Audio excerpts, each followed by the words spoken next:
नमस्कार दोस्तों, मैं गौरव सर आप सभी का गौरव ITI क्लासेज में स्वागत करता हूं। प्यारे दोस्तों, जैसे कि आप सभी का एग्ज़ाम समाप्त हो चुका है।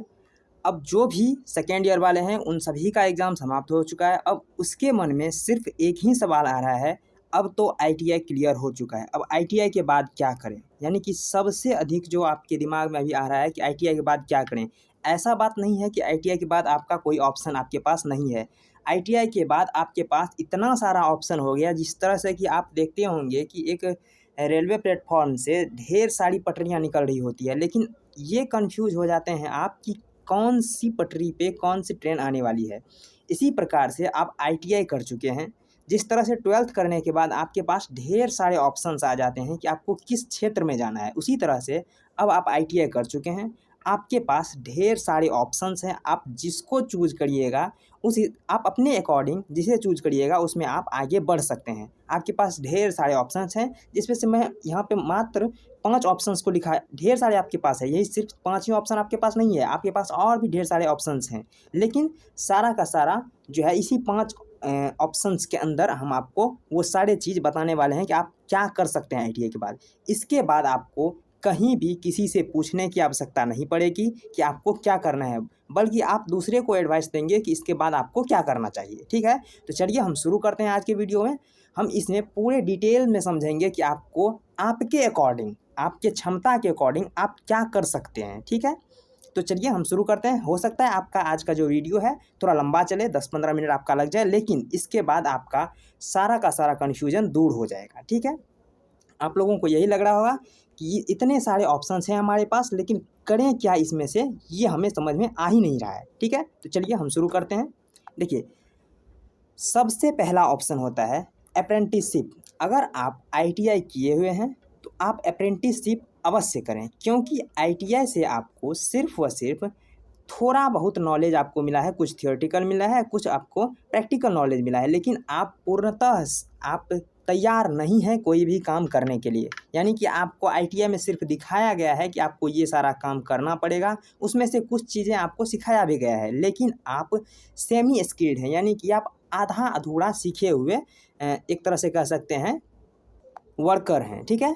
तो आपको अप्रेंटिसशिप करने से जो है आप स्किल्ड हो जाएंगे, यानी कि आप जिस ट्रेड से किए हुए हैं काम उसमें आप मास्टर हो जाएंगे, ठीक है? अभी सिर्फ आप ITI किए हुए हैं, आप ITI के बेस पर अगर कहिएगा कि हम खुद का कोई बिजनेस लगा लेंगे, खुद का कोई धंधा चला लेंगे, तो आप नहीं चला सकते, क्योंकि आपका ITI हुआ है, इसमें सिर्फ आपको थ्योरी पढ़ाया गया है और उससे रिलेटेड कुछ प्रैक्टिकल भी करवाया गया है, लेकिन आप उसमें पूरी तरह से एक्सपर्ट नहीं हैं, ठीक है? अप्रेंटिसशिप सभी के लिए ज़रूरी है, जो भी ITI किए हुए हैं वो सभी अप्रेंटिसशिप ज़रूर करें। देखिए, अब अप्रेंटिसशिप 2 प्रकार के होते हैं, सरकारी से और प्राइवेट से। तो देखिए, अगर आप सरकारी से अप्रेंटिसशिप करते हैं, जैसे कि आपका ये जो रेलवे हो गया, ठीक है? सरकारी से आपका क्या हो गया, एक सेकेंड, सरकारी से आपका हो गया रेलवे, इसमें आप कर सकते हैं अप्रेंटिसशिप। उसके बाद ढेर सारे प्राइवेट से भी होते हैं, उससे भी आप अप्रेंटिसशिप कर सकते हैं, लेकिन सरकारी से करने का फ़ायदा क्या होता है? देखिए, अगर आप सरकारी से आप अप्रेंटिसशिप करते हैं तो आपको जॉब में जो आप आगे जो आप जिस जॉब के लिए आप ITI किए हुए हैं उसमें आपको 5% से 10% तक की आपको छूट मिलती है, ठीक है? अगर मान लीजिए आप रेलवे से अप्रेंटिस किए हुए हैं और आगे आप अब जो है रेलवे तो आएगा ही 2024 में किसी न किसी तरह से, और बहुत बड़ा वैकेंसी आने वाला है, ठीक है?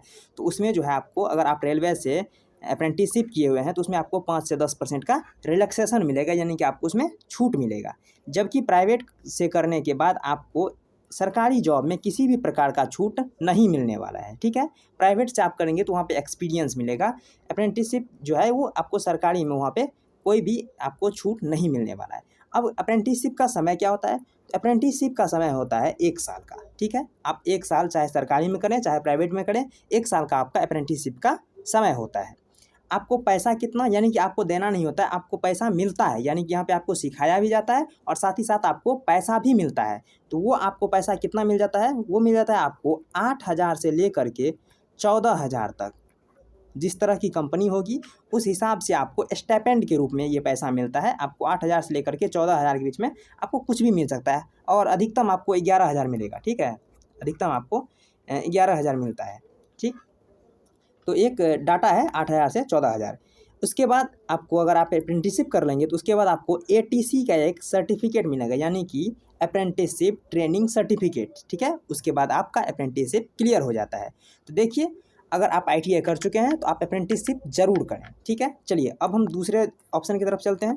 देखिए, दूसरा ऑप्शन है CITS या CTI। पहले CTI कहा जाता था, लेकिन अब उसको CITS कहा जाएगा, ठीक है। ये होता क्या है? CITS जो होता है, आप मान लीजिए जिस भी ट्रेड से आपने ITI किया हुआ है, आपके जो क्लास टीचर होंगे यानी कि अनुदेशक होंगे, जो इंस्ट्रक्टर होंगे, वो आपका CITS करके ही आए होंगे। हो सकता है उसके समय में CTI हो, CITS नाम नहीं बदला होगा, उस समय वो CTI करके आए हुए हैं, तभी वो आपको वहाँ पे पढ़ा रहे हैं। यानी कि जिस तरह से आपको DLED BEd ये करना पड़ता है आपको टीचर बनने के लिए, उसी तरह से ITI में अनुदेशक बनने के लिए आपको अब जो है वो CITS करना पड़ता है, जिसका समय होता है 1 साल का। आप 1 साल में CITS कर सकते हैं। अब बात आती है सरकारी से करें या फिर प्राइवेट से करें। देखिए, अगर आप सरकारी से करते हैं तो इसके लिए आपको एक एंट्रेंस एग्ज़ाम पास करना होता है, जो कि आपके 5वें 6ठे महीने में निकलता है, यानी कि मई जुलाई में, ठीक है। मई जून, हाँ जून के आसपास निकलता है, ठीक है। तो जून में अगर आपको निकलता है इसका फॉर्म, यानी कि अभी अब निकल चुका है, एग्ज़ाम भी दे करके आया है बच्चा, उसका सिलेक्शन भी अभी हो चुका है, ठीक है। उसका काउंसलिंग वगैरह सब कुछ हो चुका है, उसका कॉलेज भी अलॉट हो चुका है। लेकिन अगर आप इस बार ITI पास करने वाले, यानी कि 2023 में अगर आप ITI पास कर रहे हैं, तो आपको ये CITS का मौका मिलने वाला है 2024 के 6ठे महीने में, ठीक है। यहाँ पर आपको फॉर्म आएगा, वहाँ पर आपको फॉर्म फिल करना है, उसके बाद आपका एग्ज़ाम होगा, जिसमें कि 75% जो आपका क्वेश्चन पूछा जाएगा वो आपका थ्योरी से पूछा जाएगा, ठीक है। आपका थ्योरी से पूछा जाएगा 75 क्वेश्चन। बाकी बचा हुआ क्वेश्चन जो 25 क्वेश्चन होता है, वो आपके मैथ, रीजनिंग, GK GS वगैरह सबसे पूछा जाता है, ठीक है। टोटल 100 नंबर का क्वेश्चन होता है, ठीक है। इसमें से अगर कम से कम आप अगर 70 नंबर ला पाते हैं तो आपको बढ़िया सरकारी कॉलेज मिल जाएगा और आपके आसपास मिल जाएगा, ठीक है। तो ये होता है CITS। और CITS कौन से लोग करें? देखिए, CITS वही लोग करें जिसको पढ़ाने में इंटरेस्ट है, जो पढ़ाना चाहते हैं, जो बच्चों को पढ़ाना चाहते हैं, वही आप CITS करें। अदरवाइज़ आपको CITS करने की कोई आवश्यकता नहीं है, ठीक है। अगर आपकी, हाँ, इसमें जो है CITS में बहुत दिनों पे वैकेंसी आती है, जिस तरह से कि अभी 8-10 साल से वैकेंसी नहीं आई है, ठीक है। तो अगर आएगी तो भयंकर वैकेंसी आएगी, ठीक है। इसके लिए अगर आप तैयार हैं कि आप 8-10 साल इसके लिए आप सब्र कर सकते हैं, तो फिर करिए CITS। नहीं तो अगर आप चाहते हैं कि 1-2 साल में बाद हमारा नौकरी लग जाए, तो ऐसा नहीं लगने वाला है। यानी कि CITS का जो जॉब आता है वो बहुत दिन के बाद वैकेंसी आती है, ठीक है। देखिए, पैसा कितना लगने वाला है? अगर आप सरकारी से करते हैं तो 1 साल में आपको कॉलेज फी लगभग 5,000 लगेगा, बिल्कुल 5,000 में आपका कॉलेज फी निकल जाएगा। बाकी रहने खाने पीने का वो मैं इसमें नहीं जोड़ रहा हूँ। लेकिन अगर आप प्राइवेट से करते हैं तो यही 5,000 जो है वो 50,000, 60,000, 70,000 तक जा सकता है, ठीक है। जैसा कॉलेज उस हिसाब से आपका पैसा लेगा। लेकिन अगर आप सरकारी से कर रहे हैं, यानी कि आप 100 नंबर में से 70 नंबर ले आते हैं, तो मान लीजिए आपका 5,000 में हो जाएगा। इसलिए तैयारी करिए अगर आप लोग CITS करना चाहते हैं। इससे होगा क्या, बता दिए कि इससे आप अनुदेशक बन सकते हैं, ठीक है। चलिए, अगला है डिप्लोमा। अगर आप पढ़ना चाहते हैं तो ITI के बाद डिप्लोमा कर सकते हैं। डिप्लोमा का समय होता है 3 साल का। लेकिन अगर आप ITI करके डिप्लोमा करना चाहते हैं तो उसमें 1 साल का रिलैक्सेशन मिलता है और आप 2 साल में डिप्लोमा कर सकते हैं, यानी कि डायरेक्ट सेकेंड ईयर में आपका एडमिशन होता है। आपको डिप्लोमा में पैसा कितना लगने वाला है? जितना आपको, अगर आप सरकारी से कर रहे हैं, प्राइवेट की कोई बात नहीं, प्राइवेट बहुत अधिक पैसा लगता है। हम ये सोच रहे हैं कि बहुत सारे बच्चे प्राइवेट में अफोर्ड नहीं कर पाएंगे, इतने सारे फीस होते हैं, ठीक है। तो आप कोशिश करें कि अगर आप ये सब करना चाहते हैं, डिप्लोमा करना चाहते हैं, BTech करना चाहते हैं, CITS करना चाहिए, जो भी करना चाहते हैं वो सरकारी से करें, ताकि आपको कम से कम पैसा लगे, ठीक है। नहीं तो वो बहुत लाखों में पैसा चला जाता है, ठीक है। तो इसलिए आपको, और पैसा कितना लगने, अगर सरकारी से करेंगे तो सरकारी से करिएगा तो ITI में जितना लगा उससे मान लीजिए 2,000, 3,000, बहुत मान लीजिए 5,000 रुपया एक्स्ट्रा लग जाएगा, ठीक है, 1 साल का। और डिप्लोमा 3 साल में होता है, लेकिन अगर आप ITI करके जाते हैं तो 2 साल में आपका डिप्लोमा निपट जाएगा। सरकारी से या प्राइवेट से आप समझ गए, सरकारी से ही करिए, प्राइवेट से आप नहीं कर पाएंगे, बहुत अधिक पैसा लगता है, ठीक है। इससे होगा क्या, इससे जो है, देखिए, आप अगर ITI करके जाते हैं तो कुछ ऐसी वैकेंसी आती है जो सिर्फ ITI के लिए होता है, कुछ ऐसी वैकेंसी आती है जो ITI भी भर सकता है, पॉलिटेक्निक भी भर सकता है, यानी कि पॉलिटेक्निक को ही हम डिप्लोमा कहते हैं। तो अगर आप डिप्लोमा किए हुए रहेंगे तो ITI वाले फॉर्म तो भरेंगे ही सरकारी नौकरी में, और साथ ही साथ पॉलिटेक्निक वाले फॉर्म भी अप्लाई कर सकते हैं, ठीक है। इसी के साथ ठीक है। गवर्नमेंट जॉब में तो आप भर ही सकते हैं, साथ ही साथ आप प्राइवेट जॉब में अगर करना चाहते हैं तो ITI वाले से 2 से 3 हज़ार रुपये आपका अधिक मिलने वाला है। ठीक है, अगर आप किसी जगह प्राइवेट नौकरी करने वाले हैं किसी कंपनी में, तो जैसे कि ITI वालों को मान लीजिए यहाँ पे मान लीजिए 12,000 रुपया मिल रहा है। ठीक है, ITI वालों को 12,000 मिल रहा है, तो आपको यहाँ पे 14,000 मिलेगा, 15,000 मिलेगा। ठीक है, तो ITI वालों से कुछ अधिक मिलता है डिप्लोमा वाले में। और अगर आप डिप्लोमा कर लेते हैं तो ITI के बेस पे जो भी एग्जाम होगा उसे आप ईजिली पास कर सकते हैं, क्योंकि डिप्लोमा जो है उसमें थोड़ा हम गहराई से अध्ययन करते हैं, जबकि ITI सिर्फ देख लेते हैं कि क्या क्या होता है। ठीक है, तो आप ITI डिप्लोमा के बारे में आप समझ गए होंगे। अगर आप डिप्लोमा तभी करें अगर आपकी एज जो है वो लगभग 20 साल 22 साल से नीचे है। ठीक है, 20-22 से नीचे है अगर आपका एज, तो फिर आप डिप्लोमा कर सकते हैं। अगर आपका एज इससे अधिक हो चुका है तो फिर आप सरकारी नौकरी के लिए तैयारी अगर कर रहे हैं ठीक ठाक तो ठीक है, नहीं तो आप प्राइवेट नौकरी कर सकते हैं। ठीक है, चलिए अगला बात है बीटेक। यानी कि अगर आप बीटेक करना चाहते हैं तो बीटेक का वैसे समय होता है 4 साल का, लेकिन अगर आप बीटेक करना चाहते हैं तो आप पहले आपको ITI किए हुए हैं, ITI के बाद आप 2 साल में जो है डिप्लोमा करेंगे।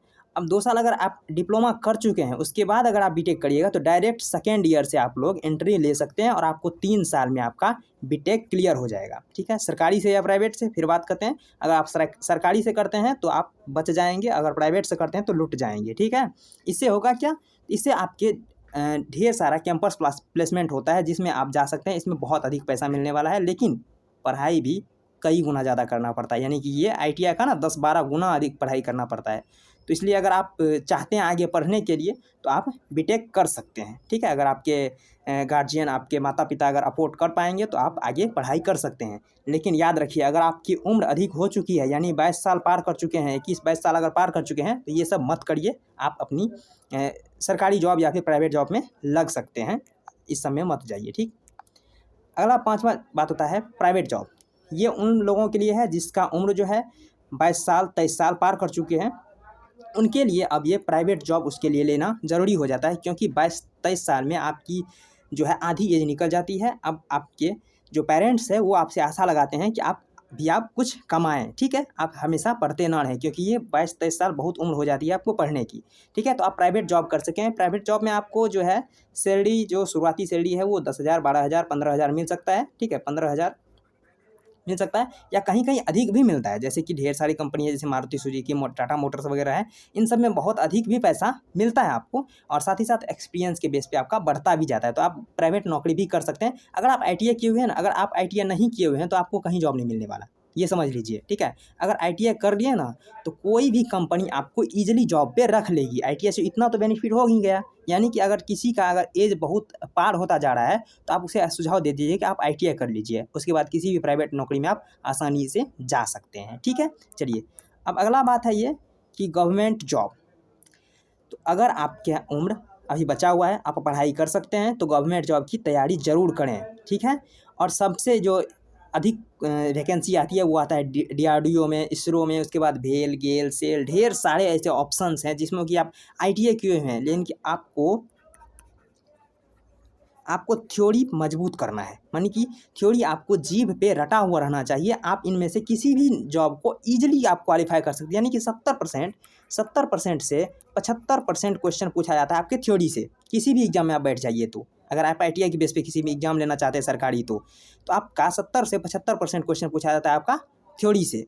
तो आप थ्योरी अगर तैयार रखेंगे तो इन सब में से किसी में भी आप नौकरी ले सकते हैं। लेकिन याद रखिए एज का बहुत बड़ा मायने होता है, यानी कि आपकी एज अधिक नहीं होनी चाहिए। ठीक है, आपकी अगर कम एज है तो आप आसानी से तैयारी करिए गवर्नमेंट जॉब की और बेहतर से बेहतर जॉब लीजिए। हमें लगता है कि अब इतने में आप लोग समझ गए होंगे कि आपके लिए कौन सा काम है, यानी कि आप देख सकते हैं कि आप अपने एज के हिसाब से, आप अपने इंटरेस्ट के हिसाब से, आप अपने जो आर्थिक सपोर्ट है उसके हिसाब से आप देख सकते हैं कि आप क्या कर सकते हैं। जैसे कि हमने